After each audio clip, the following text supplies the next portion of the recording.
تبادل زندانیان انشاءالله در آینده کوتاه نزدیک صورت بگیره بر مبنای تفاهمی که بر اساس تفاهم صورت گرفته و روند اقداماتی که تا اکنون شاهد بودیم. امیدوار هستیم که تا طی روزهای آینده این انتقال به طور کامل صورت بگیره و جمهوری اسلامی ایران به دارایی‌های خودش به طور کامل دسترسی پیدا بکنه.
نیروهای نظامی امریکا در منطقه هیچگاه به دنبال تامین ثبات و امنیت نبودند و در هر منطقه‌ای هم که حضور پیدا کردند، در هر کشوری که حضور پیدا کردند، نه تنها کمکی به تحکیم صلح و ثبات نشد، بلکه زمینه ساز ایجاد بی‌ثباتی و ناامنی در اون کشور و در اون منطقه شد. بنابراین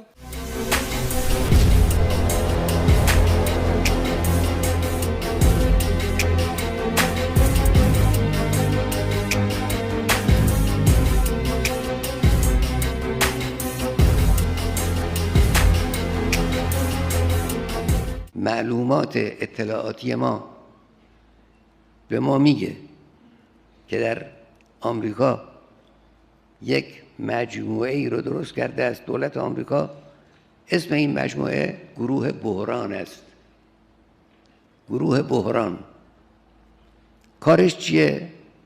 مأموریت این گروه بحران سازی است تو کشورها، از جمله در کشور ما.